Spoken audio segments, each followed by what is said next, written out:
नर्मदे हर नर्मदा परिक्रमा 2025 याचा भाग दुसरा। नर्मदा परिक्रमा सुरू झाल्यानंतरचे आम्हाला आलेले एक अनुभव ते मी तुम्हाला सांगत आहे। नर्मदा परिक्रमा आमची पहाटे 2:45ला सुरू झाली।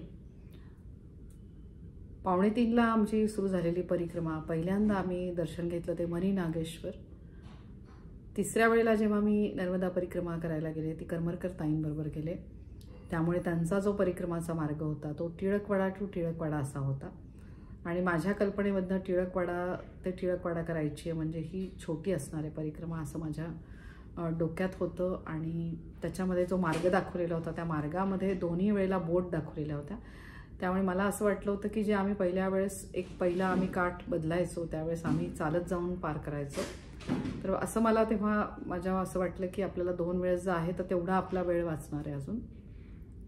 पण असं नाही झालं। ॲक्च्युली ज्याप्रमाणे पहिल्या माझ्या 2 परिक्रमेमध्ये एकदाच तुम्हाला जेव्हा बोटीतनं यावं लागतं तसंच होतं। बोटीतनं आलो होतो आम्ही आणि तो इकडचा आम्ही पहिल्यांदा आम्ही परिक्रमा सुरू केल्यानंतर पहिलं जे आम्हाला इथे स्थान लागलं ते लागलं पहिलं मनी नागेश्वर मंदिर, जिथे पण शिवलिंगच आहे। म्हणजे नर्मदा मैयाच्या काठावर जी देवस्थानं आहेत त्या देवस्थानांना जेव्हा आपण जातो तिथे आपल्याला लक्षात येतं की इथे वेगवेगळ्या विविध प्रकारचे शिवलिंगच आहेत। म्हणजे प्रत्येक ऋषी मुनींनी आपल्याला जशी संस्कृती लाभलेली आहे ऋषी मुनींची, तर प्रत्येक ऋषी मुनींनी त्यांची तपश्चर्या करण्यासाठी शिवलिंग स्थापित केले होते। ज्याप्रमाणे गौतम ऋषी, कश्यप ऋषी, विविध ऋषी, आणि त्या शिवलिंगाचं महत्त्व ह्या नर्मदा परिक्रमामध्ये आहे आणि त्या शिवलिंगाचं आपण दर्शन घेत पुढे आपली परिक्रमा करत असतो। तर मनी नागेश्वरला पण आम्ही तिथे शिवलिंगाचं दर्शन घेऊन आम्ही आमची आणि त्या स्थानी अजून तिथे कोणीतरी साधू महाराज राहत असतात ज्यांची अखंडितपणे तिथे सेवा सुरू असते आणि असे ते नर्मदा म्हणजे काठावरच तिथे राहून त्यांच्याकडनं ती सेवा होत असते। तर असं आम्ही तिथले दर्शन घेऊन तिथे भंडारी असतात, म्हणजे त्या भंडारीमध्ये तुम्हाला तिथे सकाळच्या वेळात चहा ठेवलेला असतो, बिस्किट्स असतात, शिवाय तुम्हाला तिथे ताक पण ठेवलेलं असतं त्यांनी, तर ते तुम्ही घेऊन तुम्ही पुढे जाऊ शकता। आणि शिवाय त्यांनी थोडंसं खायला पण तिथे ठेवलेलं असतं, कोणी चिवडा ठेवलेला असतो, कोणी काहीतरी। एवढ्या 2:45ला लोक लगेचच गरम काही तिथे काही ठेवलेलं असतं, पण चिवडा वगैरे ठेवलेला असतो तो तुम्हाला मिळू शकतो। आणि सहसा आपल्याला एवढ्या पहाटे काही खाण्याची सवय नसते, त्यामुळे आपण तिथे फक्त कोणीतरी ताक घेतलं, कोणीतरी चहा थोडासा घेतला आणि आम्ही पुढे मार्गस्थ झालो। मनी नागेश्वरचं मंदिर करून आम्ही जेव्हा पुढे निघालो तेव्हा तिथे आम्हाला कपिलेश्वर महादेव यांचं स्थान लागलं। कपिलेश्वर महादेवांच्या तिथे आम्ही गेलो, तिथल्या शिवलिंगाचं दर्शन घेऊन तिथे बाजूलाच एक छान मारुतीचं मंदिर पण आहे, मारुती रायांचं आम्ही दर्शन घेतलं आणि तिथेच पंचायतान म्हणजे श्रीराम, सीता मैया, श्री हनुमानजी, भरत शत्रुघ्न आणि शिवाय दत्तगुरू महाराजांचं मूर्ती असलेले असं मंदिर आहे, तिथे दर्शन आपल्याला घेता येतं। आणि छान तिथलं दर्शन घेऊन मग आम्ही पुढे तिथून निघालो। जेव्हा कपिलेश्वर महादेवांच्या जवळनं तुम्ही निघता तेव्हा तुम्हाला लक्षात येतं की तिथूनच मैयाच्या काठावर जाण्यासाठीचा रस्ता आहे, पायऱ्या उतरून आपल्याला तो जायचा असतो। तर तो आपण वाट तिथे पायऱ्यांच्या इथून खालून उतरून आपण अगदी मैयाच्या काठानी आपण चालायला लागतो। तर खूप आनंद होतो आपल्याला जेव्हा आपण पहाटेच्या वेळात जेव्हा त्या पायऱ्या उतरून खाली जातो आणि ते नर्मदा मैयाचं असं छान विशाल पात्र आपल्याला त्या सकाळच्या लाईटमध्ये असं चमकताना दिसतं आणि एक आंतरिक पूर्ण आनंद की अरे जिची आपल्याला ओढ आहे ती नर्मदा मैया आपल्याला साक्षात सुंदर आपलं दर्शन देत आहे, असं त्या मैयाच्या ओढीने आपण बरोबर तिच्याकडे जातो आणि छान तिचं दर्शन घेत तिचे आशीर्वाद घेत आपण त्या काठाने चालत असतो। आणि तिथे आपण पायऱ्या उतरून आल्यावर आपल्याला दिसतात भरपूर नर्मदा मैयाच्या बाजूला गोटे असलेले। तर ते मला आठवतंय की पहिल्या परिक्रमेमध्ये आम्ही ते गोटे आम्हाला चालत असताना पायाला ते म्हणजे आपल्याला लागतात, आपल्याला ते जराशी टोचतात ते म्हणजे आपण जेव्हा शूज जरी घातलेले असतात तरी त्या गोट्यांवरनं चालताना आपल्याला थोडंसं अवघड जातं।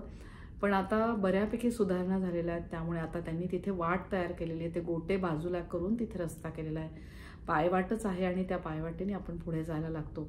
आणि तसं आमची वाट आम्ही परिक्रमा सुरू असताना आम्हाला थोडंसं अंतर पुढे आल्यावर लगेचच आमच्या टूरचे संचालक शुभम करमरकर यांनी आम्हाला दाखवलं की अरे तिकडे बघा त्या साईडला नर्मदा मैयाचं पूजन सुरू आहे। नर्मदा मैयाचं पूजन म्हणजे त्यावेळेस काठाला येऊन आपण जेव्हा दुसरा तट पार करतो, तिच्या काठावर येतो, तेव्हा आपण तिला दिवा तिथे प्रज्वलित करून आपण तिथं पूजन करतो नर्मदा मैयाचं, की तिचे आभार मानतो आपण की इतकी पवित्र पावन अशी पुण्य फलदायी नर्मदा मैया. आणि त्यासाठी आपण तिथे ओटी तिची भरतो. तर ओटी भरून आपण फक्त ते पाणी तिथे लावतो, पण तिथे आपण ओटी अजिबात पाण्यात सोडत नाही. पहिल्या वर्षी मला आठवते की बऱ्याचशा लोकांनी श्रीफळ तिथे पाण्यामध्ये सोडले होते, ओटी पण ती पाण्यात सोडली होती. दिवे तर सोडतातच, पण आता आपण बघतोय की तिथे खूप प्रदूषण होत आहे. म्हणजे त्या पवित्र नदी मैयाच्या पात्रामध्ये विविध प्रकारच्या त्या साड्या, ब्लाऊज पीस सगळं तिथे फुलं तरंगत असतात. तर त्यामुळे गुजरात सरकारने आता ते थोडंसं स्ट्रिक्ट केलेलं आहे.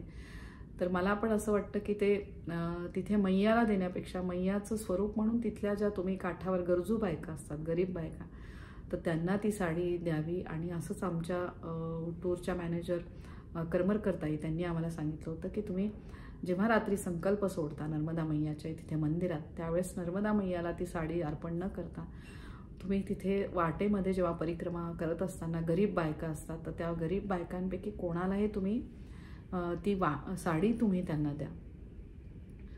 तर हे त्यांनी सुचवलेलं आणि तसंच आम्ही ते आमच्यासोबत ते कॅरी केल्या होत्या साड्या. आणि मग तसंच आम्ही ती मध्ये आम्ही बरोबर गरजू बाईंना त्या देऊन टाकल्या.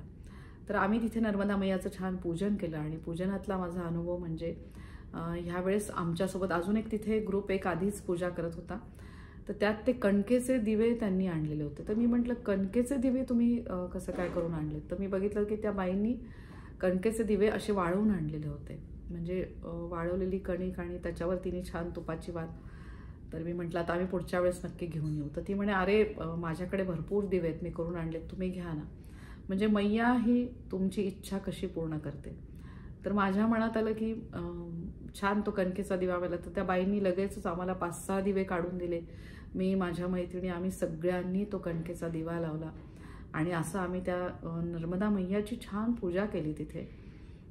पूजा करून आम्ही बघितलं की आमचा दिवा तो इतक्या लांबपर्यंत पात्रात खोल असा तिकडे गेला आणि दूरपर्यंत तो दिवा आम्हाला दिसत होता. आणि त्या दिव्याचं आम्ही ते सगळं तिथे शूटिंग केलेलं आहे, माझ्या व्हिडिओमध्ये ते आहे.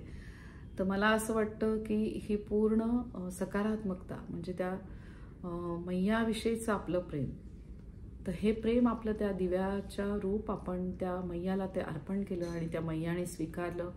आणि ते दूरपर्यंत तो दिवा जात होता, अक्षरशः आपल्या नजरेला पण दिसणार नाही इतक्या दूर. म्हणजे त्याची फक्त एक छोटासा पिवळा थेंब आपण म्हणू शकतो, इतक्या दूरपर्यंत तो दिवा गेला. आणि खूप छान मैयाने आम्हाला तिथेच आशीर्वाद दिले. आणि तिचे आशीर्वाद घेऊन आम्ही तिथून निघालो. तिथे छान त्या दुसरा ग्रुप आला, त्यांनी नर्मदा मैयाचं स्वरूप म्हणून एक कलश असा स्थापन केला होता आणि त्यांनी तिथे आरती केली, नर्मदा अष्टक म्हटलं. तर त्याचाही आम्हाला लाभ मिळाला की आमची बरोबर तीच वेळ होती, तो जेव्हा ग्रुप होता त्याच वेळेस आमच्याकडनं पण मैयाची सेवा झाली, नर्मदा अष्टक झालं, आरती झाली. आणि हा सगळा योगच असतो. मला असं वाटतं की ती मैया जेव्हा तुमची आंतरिक शक्ती वाढते तिला भेटीची, तर ह्या गोष्टी आपोआपच घडायला लागतात. आणि असे छान मैयाचे आशीर्वाद घेऊन आम्ही आमची काठानी परिक्रमा पुढे सुरू केली. आणि काठानी जेव्हा आम्ही चालत होतो तेव्हा सकाळचा भरपूर अंधार होता, मैयाचे का असे पाणी चमकत होतं. आणि मी म्हटलं की इथेच आम्हाला मैयाने छान दर्शन दिलं होतं. मैयाचं जे वाहन आहे मगरीने आम्हाला दर्शन दिलं होतं मागच्या वर्षी. तर मी असं म्हणत होते, पण त्या अंधारामध्ये आम्हाला शक्य नव्हतं की मगरींचं दर्शन होतं. पण मी म्हटलं काहीतरी मैया तुझी प्रचिती दे की तू इथे आहेस, म्हणजे तुझी काहीतरी ती शक्ती आहे जी आम्हाला सगळ्यांना आशीर्वाद देत आहे. तर मी असं आम्ही म्हणतच होतो. आणि तेवढ्यात मोराचे आवाज आम्हाला यायला लागले. इतके ते पहाटेच्या वेळेला छान आवाज ऐकायला येत होते. सकाळचे 5 वाजले होते आणि 1 नाही 2 नाही असे भरपूर मोरांचे आवाज आम्हाला कितीतरी वेळ छान ऐकायला येत होते. आणि तसेच मी म्हटलं अरे मैयाने दिले आपल्याला आशीर्वाद, मैयाने तिची प्रचिती करून दिली की मी आहे असं. आपल्यामध्ये खूप आपण शुभ मानतो, शंखांचे आवाज, मोराचे आवाज सकाळचे. तर असे छान आवाज आला आणि आम्ही पुढे गेलो. आणि पुढे जात असताना मला एक छान एक वेगळा तिथे अजून एक टेंट दिसला, म्हणजे आपण म्हणू शकतो एक शिवलिंग असं असलेलं एक सेलर होती की जी तिथे नर्मदा मैयाच्या मध्ये असलेले शिवलिंग. तर ते शिवलिंग तिथे विक्रीसाठी होते. आणि त्याच्यात मी बघितलं की बरेच शिवलिंग तिथे आहेत. आणि त्या शिवलिंगामध्ये काही छोटे शिवलिंग असतात जे तुम्ही तुमच्या घरात ठेवू शकता. नर्मदा मैयामधला गोटा आपण जेव्हा घरी आणतो तर त्याला असं म्हणतात की त्याला तुम्हाला प्राणप्रतिष्ठा करण्याची गरज नाही आहे. ते गोटा तुम्ही डायरेक्ट तुमच्या देवघरामध्ये ठेवू शकता, तुमच्या बागेमध्ये, तुमच्या कुंडीमध्ये तुम्ही ठेवू शकता. तर असं पवित्र असं ते गोटा आहे, तो साक्षात शिवलिंग आहे आणि ते तुम्ही तुमच्या घरामध्ये नर्मदा मैयाचे आशीर्वाद म्हणून तुम्ही ठेवू शकता. तर तिथनं मी माझी मैत्रीण गीता आम्ही दोघींनी पण तिथनं शिवलिंग घेतले आणि ते शिवलिंग जेव्हा तुम्ही हातात घेता तुम्हाला लक्षात येतो की इतका गार स्पर्श असतो त्याचा. आणि त्या बाईंनी आम्हाला सांगितलं सेलरने की घरामधली नकारात्मक ऊर्जा काढून टाकण्यासाठी हे शिवलिंग तुम्ही आवर्जून घरामध्ये ठेवा. तर असं शिवलिंग आम्ही तिथे घेतलं आणि मग आम्ही पुढे निघालो. तर गुजरात सरकारने तिथे खूप छान असे तंबू लावलेले आहेत आणि त्या तंबूमध्ये मेडिकलची व्यवस्था, पाण्याची व्यवस्था, खाण्याचे विविध पदार्थ तिथे ठेवलेले आहेत आणि त्यांची सेवा ही अखंडितपणे सुरू आहे. आणि खूप खूप आभार मानते मी. सगळे आर्मीचे लोक तिथे असतात जे तुम्हाला मदत करत असतात. तर गुजरात सरकारचे खूप आभार की परिक्रमावासियांचा मार्ग सुकर होण्यासाठी कोणाला मेडिकल इमर्जन्सी आली तर तिथे लगेचच तुम्हाला मेडिकल सेवा उपलब्ध असते. तर तिथे आपण खुर्च्या बसायला टाकलेल्या असतात, तिथे आपण आराम करू शकतो जर तुम्ही खरंच दमलेला असाल तर. पण मी अगदी सगळ्यांना सांगते की जे जे नर्मदा परिक्रमा करत असतील त्यांनी परिक्रमा नक्की आवर्जून लवकर सुरुवात करा. पहाटे 2:45ला करा. अजिबात 1ला 2ला अशी करू नका, कारण ती अवेळ आहे. ती अवेळ म्हणजे माझ्या ऐकण्यात आलं की त्या अवेळी जर तुम्ही परिक्रमा सुरुवात केली तर ती वेळ शुभ नाही आहे. त्यावेळेस तुम्हाला मे बी चकवा म्हणजे ज्या वेळेस तुम्हाला रस्ता तुमचा चुकवू शकता, अशा चकव्यांमुळे तुम्ही ती वाट चुकवू शकता. तर नेहमी ब्रह्ममुहूर्तावरच तुमची नर्मदा परिक्रमा तुम्ही सुरू करा. 2:45 ही मला असं वाटतं योग्य वेळ आहे. आणि तशी आमची परिक्रमा सुरू झाली आणि तो नर्मदा मैयाचा काठ आम्ही आता ओलांडायची वेळ आली होती आणि आम्हाला नर्मदा मैयाचे आम्ही आभार मानून तिथे बोटी असतात ठेवलेल्या छान. नॉमिनल तुमच्याकडनं पैसे घेतात, 20 रुपये 30 रुपये, आणि तुम्हाला तो एक काठ असतो तो विशाल मैयाचे पात्र आपल्याला पार करून पुढच्या काठाला आपल्याला घेऊन जातात. तर असं नर्मदा मैयाला आम्ही तिथे तो काठ आम्ही पार केला. तिथे लाईफ जॅकेट तुम्हाला घालण्यात येते आणि त्या बोटीमध्ये चढून आपल्याला त्या मोटर बोटनी ते पलीकडे सोडतात. हार्डली एक 10 मिनिटाचा तो प्रवास आहे आणि त्याच्यानंतर तिथे काठावर परत मैयाचं पूजा करण्यात येते. आणि इथे गुजरात सरकारने व्यवस्था केलेली आहे ती आहे शॉवरची, म्हणजे पुरुषांसाठी वेगळं व्यायाम आणि महिलांसाठी वेगळी अशी वेगवेगळे तंबू आहेत जिथे तुम्ही समजा ड्रेस आणला असेल तर तो चेंजही करू शकता त्या तंबूमध्ये. आणि तिथे छान असे भरपूर शॉवर लावलेले आहेत जिथे तुम्ही आंघोळी करू शकता. तर ती आंघोळी करून तुम्ही मैयाचे छान आशीर्वाद घ्यायचे आणि मग आशीर्वाद घेऊन तिथे परत तुम्हाला खाण्याची व्यवस्था केलेली असतात. इथे तुम्हाला खिचडी ठेवण्यात आलेली असते, चहा असतात, बिस्किटं असतात आणि असं तुम्हाला ती व्यवस्था भंडारी असते. तर तिथे तुम्ही जरा विश्रांती घेऊ शकता. आणि आम्हाला तिथे जेव्हा आम्ही काठ पार करून आलो तेव्हा तिथे आम्हाला पहाटेचे साधारण 6:30 झालेले होते, 6:30 पावणे 7 सूर्योदयाची वेळ होती. आणि तिथे आम्ही थोडंसं तिथे चिवडा होता किंवा चहा बिस्किट होतं ते आम्ही थोडंसं तिथे घेतलं. आणि तिथे तुम्हाला पाहिजे तर तुम्ही नर्मदा जल भरून घेऊ शकता. तुमच्या बाटल्या असतील सोबत त्याच्यामध्ये तुम्ही नर्मदा मैयाचं जल भरून घ्यायचं जे तुम्हाला तुमच्या आंघोळीच्या पाण्यामध्ये तुम्ही वापरू शकता. आणि तिथे छान पिण्याच्या पाण्याची व्यवस्था असते ती तुम्ही घेऊन तुम्ही पुढे जाता. तर नर्मदा परिक्रमामधलं पुढचं आमचं स्थान होतं ते होतं रणछोडदास मंदिर. रणछोड हा अवतार हा आहे श्री विष्णूंचा असा अवतार की ते सुंदर मंदिर आहे. आम्ही तिथे त्या जागेत गेल्याच तिथे आरती सुरू होती आणि आम्हाला छान आरती मिळाली. ती आरती करून तिथेच छान मारुती रायांचं मंदिर आहे.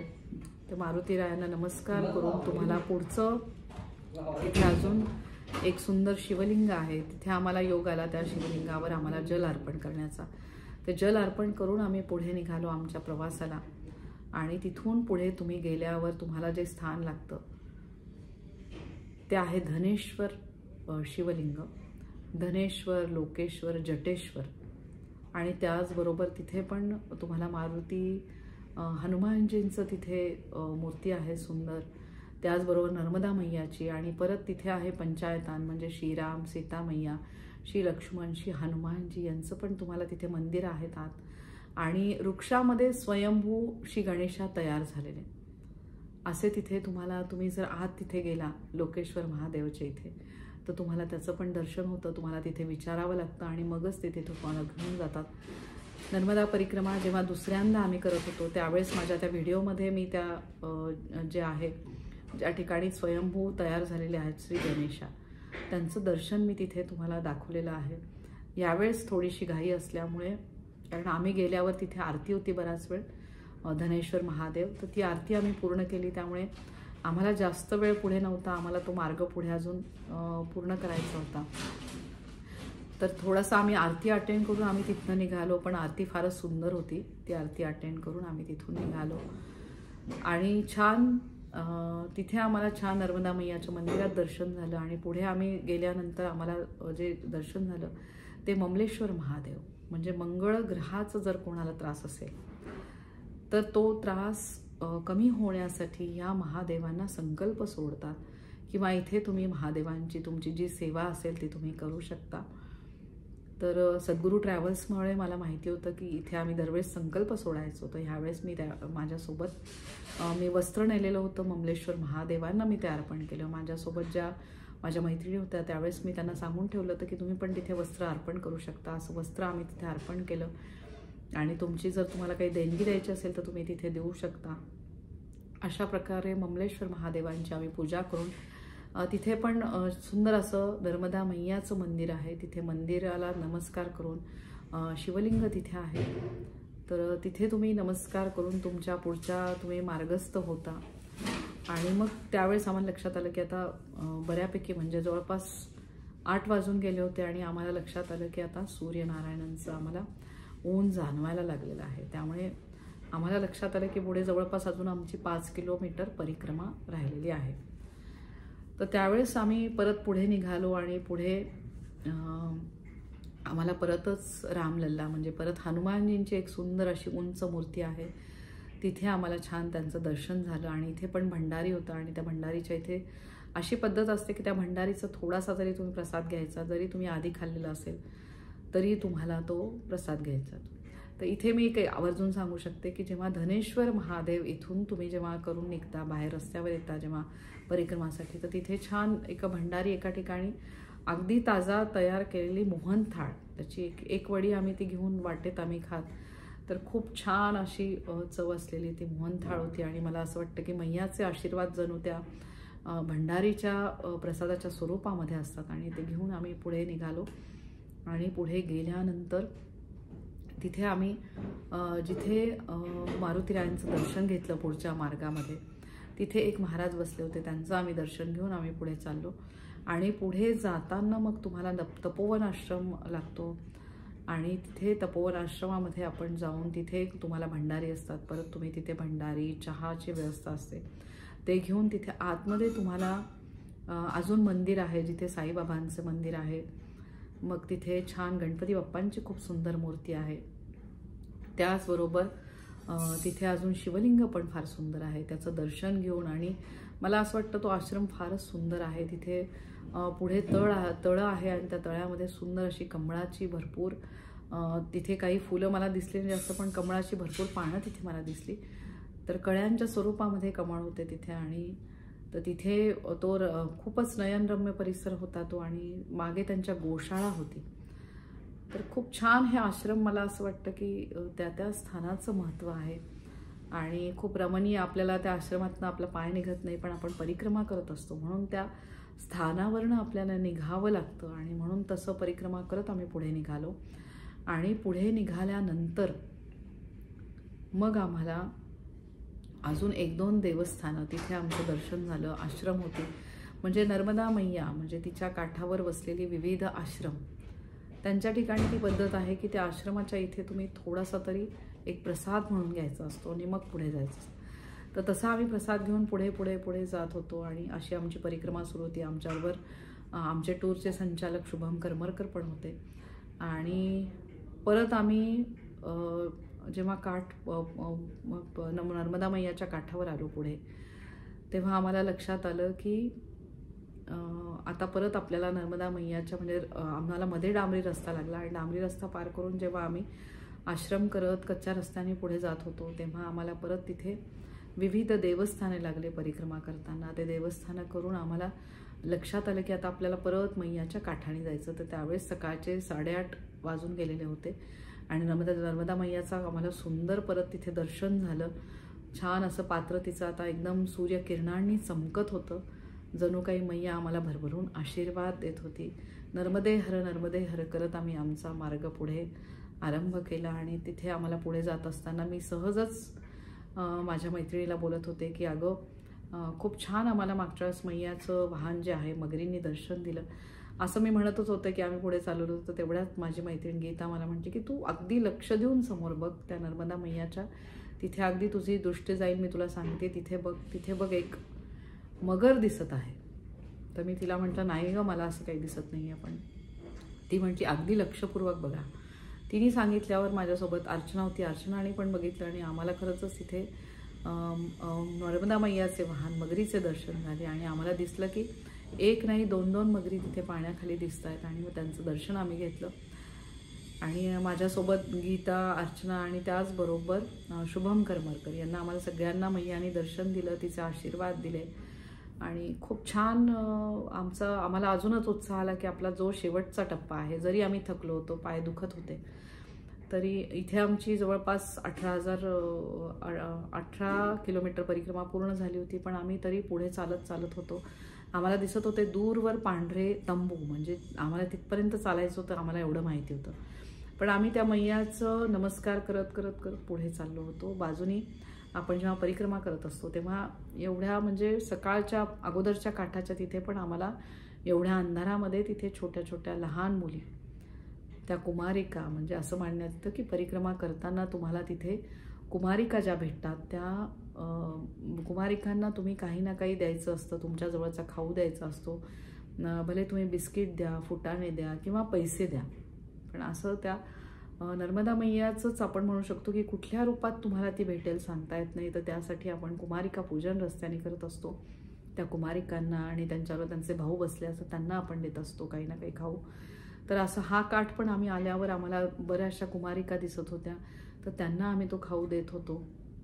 आणि असं करत आम्ही पुढे आलो. आणि मग आम्हाला शेवटचा आमचा टप्पा होता, तर आम्हाला छान तंबू दिसले आणि आम्हाला लक्षात आलं की आपली परिक्रमा आता इथे पूर्ण होते. या ठिकाणी मी आवर्जून तुम्हाला सांगू शकते की पहिला जो काठ आहे त्या काठावर आपल्याला शिवलिंग दिसतं. तर तिथेच पुढे आहे नंदी घाट, म्हणजे त्या घाटाला म्हणायचं नंदी घाट. तर नंदी देवांची अशी सुंदर मूर्ती तिथे पहिल्या वर्षी होती, जी त्याच्यानंतरचा जो पाऊस झाला त्यावेळेस ती नंदी देवांची मूर्ती ती वाहून गेली. तिथे शिवलिंग तयार होतं ते पण वाहून गेलं. आणि ह्यावेळेस गुजरात सरकारने काय केलं तर तिथे 12 ज्योतिर्लिंग तयार केले, म्हणजे 12 शिवलिंग तयार केले.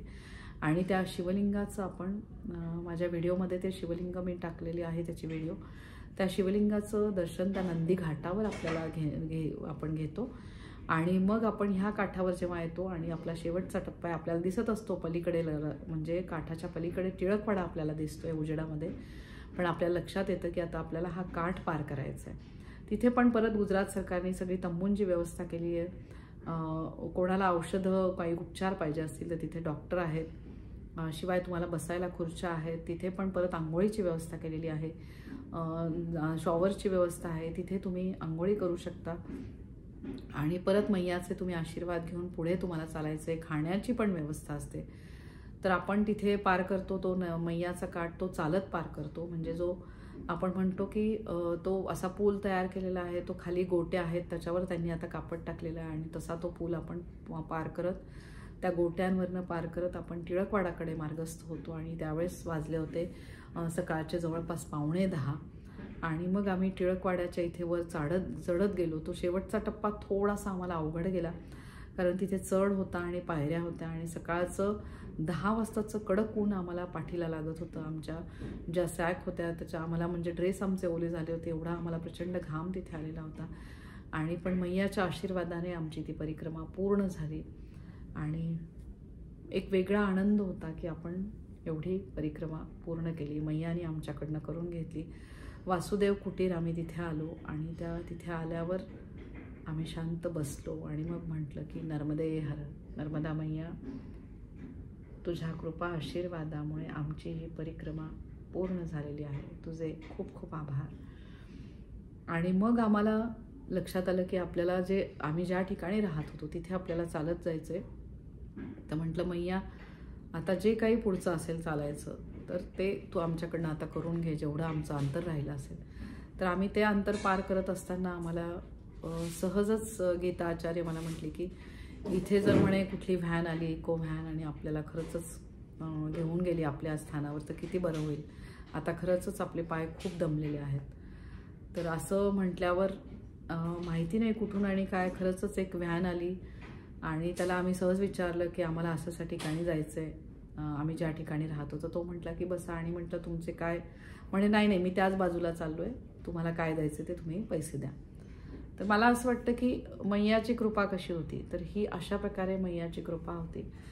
आणि त्यावेळेस आम्ही तिथे त्या गाडीत बसलो, इको व्हॅनमध्ये, आणि मग आम्ही आमच्या स्थानाला तिथे आलो.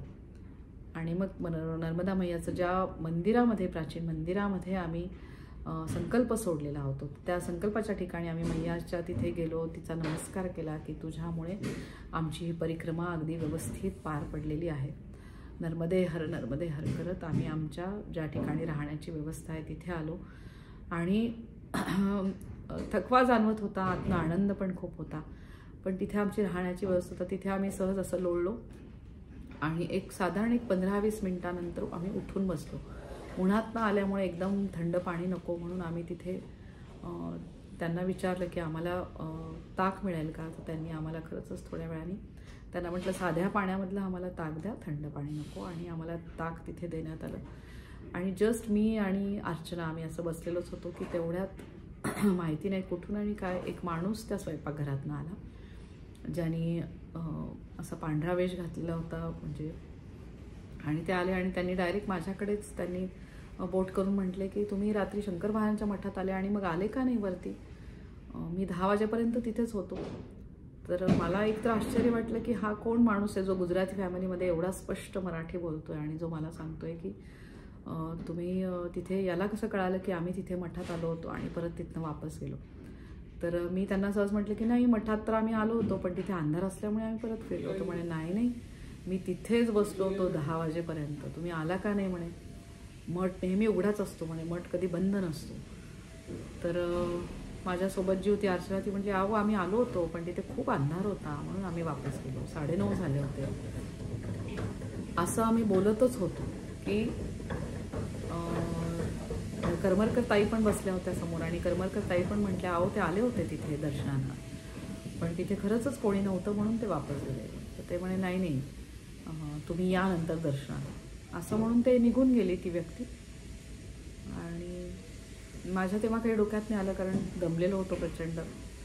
आणि त्यानंतर मग आम्ही तिथेच आमचं जेवणाची व्यवस्था होती, जेवण झालं, कन्यापूजन झालं. तर याच्या पुढचा अजून जो भाग आहे म्हणजे याच्या पुढे काय काय घडलं, मला जी शंकर महाराजांची अनुभूती आली, म्हणजे थोडक्यात शंकर महाराज येऊन मला सांगून गेले की तुम्ही दर्शनाला नक्की येऊन जा. आणि त्याच्यानंतर जी काही गोष्ट घडली ती मी तुम्हाला पुढच्या भागात सांगते. त्वदीय पाद पंकजम नमामि देवी नर्मदे, नमामि देवी नर्मदे.